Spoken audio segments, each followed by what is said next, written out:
ดก่อนหัวใจหับเอาอายเข้าไปข้างในเป็นเจ้าของใจของไว้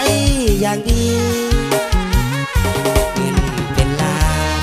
เพื่อบอกฮักเจ้าไปทางลาหักสาวบ้านไกลต้องได้โทรเซ็กทุกทีเติมเงินตั้งนี้ส่งเมสเซจบอกฮักคนดีตกลงปงใจเห็นดีเจ้าเอิ้นอายนี้เต็มปากว่าแฟนเป็นจังได้เจ้าไปอยู่ใส่นอลาเจ้าลืมและบ่สัญญาหรือว่ามีไม่ควงแขนบอกเฟซบอกไลน์หรือเจ้าไปเฮ็ดงานต่างแดนไปใส่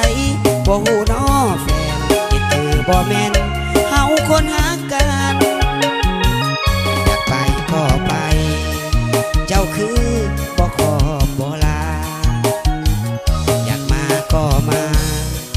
อ้ายนี่ตั้งใจบ่ทันอ้ายจนสันบ่หรืออ้ายบ่หล่อจึงบ่สำคัญหักขอสองเฮาจึงสั้นคำว่าหักนั้น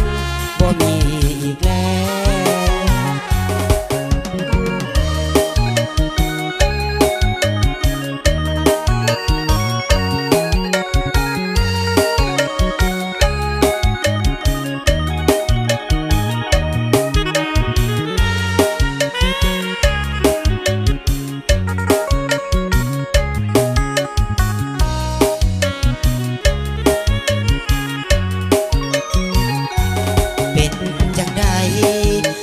ไป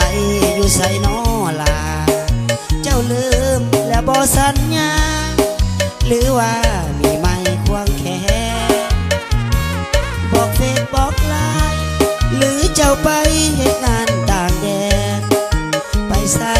บ่ฮู้น้อแฟนเหตุคือบ่แม่นเฮาคนหากันอยากไปก็ไปเจ้าคือบ่ขอบ่ลาก็มาอ้ายนี่ตั้งใจบ่ทันอ้ายจนสันบ่หรืออ้ายบ่หล่อจึงบ่สำคัญหักของสองเฮาจึงสั้นคำว่าหักนั้นบ่มี